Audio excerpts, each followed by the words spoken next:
আজকের এই সেটিংটা Samsung, Oppo, Vivo সহকারে সব ধরনের অ্যান্ড্রয়েড ফোনের জন্য প্রযোজ্য হবে। যদি কখনো এমন হয় যে আপনার হাতে থাকা স্মার্টফোনটা হঠাৎ করেই সব ধরনের সাউন্ড অফ হয়ে গেল, রিংটোনে কোনো সাউন্ড হচ্ছে না, মেসেঞ্জারে কোনো সাউন্ড হচ্ছে না, এছাড়া ইউটিউবের কোনো ভিডিও, অডিও অথবা ফেসবুকের ভিডিও অথবা আপনার গ্যালারি থেকে কোনো অডিও অথবা ভিডিওতে কোনো ধরনের কোনো সাউন্ড হচ্ছে না, তখন আপনি কি করবেন? কেউ কেউ ভাবছেন মোবাইলটা রিস্টার্ট করে দিলে হয়ে গেল, অথবা সিস্টেম ভলিউম সবগুলো ফুল করে দিব, তাতেই সমস্যার সমাধান হয়ে যাবে। ওকে, আপনি মোবাইলটা রিস্টার্ট দেওয়ার পরেও সমস্যার সমাধান হলো না। এবার সিস্টেম ভলিউমে ঢুকলেন, দেখলেন সবগুলো ভলিউম ফুল করা আছে, কিন্তু সাউন্ড কেন হচ্ছে না? এখানে অপশন হচ্ছে ছোট্ট একটা সেটিং, আর এই সেটিংসটার মাধ্যমেই আপনি আপনার সমস্যার সমাধান করতে পারবেন। তাহলে বন্ধুরা, আমাদের সাথেই থাকুন। যে কোনো সময় আপনারও দরকার হতে পারে, আপনার নিজের জন্য অথবা আপনার কোনো রিলেটিভসের জন্য।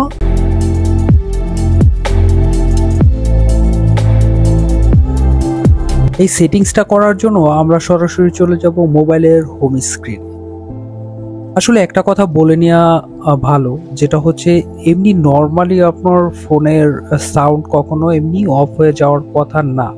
তবে আপনার মোবাইলটা যদি দেখা গেছে পকেটে অথবা বাচ্চাদের হাতে অথবা যে কোনো হাতের স্পর্শ লেগে এই সেটিংটা মানে ডিজেবল হয়ে যেতে পারে, মানে অফ হয়ে যেতে পারে, সেটা জাস্ট অন করে দিলেই আপনার সলিউশনটা হয়ে যাবে। তো কি অফ হতে পারে, কি অন হতে পারে, চলুন আমরা দেখিনি। আমরা ফেসবুকে একটা বিজ্ঞাপন দেখতেছিলাম, বাট আমার ভলিউমটা আমি ফুল করে দিলাম, বাট এখান থেকে কোনো সাউন্ড কিন্তু আসতেছে না। এখানে আর একটা ভিডিও, আমি সাউন্ডটা কিন্তু ফুল দেয়া, কিন্তু সাউন্ড কিন্তু হচ্ছে না। এবার আমরা ইউটিউবে চলে যাব। ইউটিউবে যাওয়ার পরে একটা ভিডিও আমরা সার্চ করে দেখব।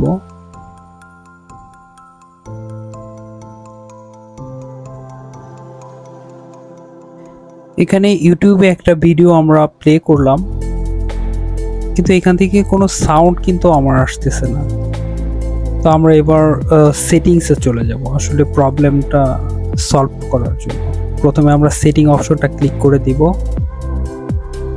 এখান থেকে একটু নিচের দিকে স্ক্রল করব, এরপরে অ্যাসেসিবিলিটি এই অপশনটাতে আমরা ক্লিক করব।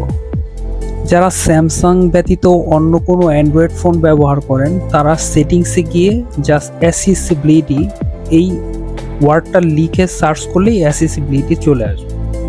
দেন এখান থেকে আমার খুঁজে বের করতে হবে হেয়ারিং অপশনটা। এবার হেয়ারিং অপশনটাতে আমরা ক্লিক করে দিব। দেখুন এইখানে মিউট অল সাউন্ড, আমার ফোনের যে সমস্ত মিডিয়া বা রিংটোন বা আদার যত সাউন্ড আছে সব সাউন্ড কিন্তু মিউট করা আছে। এটা জাস্ট আনমিউট করে দিলেই আমার কিন্তু কাজ হয়ে যাবে। তো আমরা এবার এটাকে আনমিউট করে দিব, হয়ে গেল। এবার আমরা ব্যাগে গিয়ে মোবাইলের হোম স্ক্রিনে আবার চলে যাব। এখানে আমরা ফেসবুকে ঢুকে আবার সার্চ করব যে আমাদের ভিডিওটার সাউন্ড আসলে ঠিকঠাক মতো আসছে কিনা। ভিডিওটা কিন্তু প্লে হচ্ছে এবং সাউন্ড স্পষ্ট শোনা যাচ্ছে। কপিরাইট প্রবলেমের জন্য আপনাদেরকে সাউন্ডটা শোনাতে পাচ্ছি না। এবার আমরা ইউটিউবে ঢুকে একটা ভিডিও প্লে করে এখান থেকে দেখব যে আমাদের ভিডিওর সাউন্ডটা ঠিক আছে কিনা। ভিডিওটির সাউন্ড কিন্তু স্পষ্ট শোনা যাচ্ছে, বাট আপনাদেরকে শোনাতে পাচ্ছি না কপিরাইট প্রবলেমের জন্য।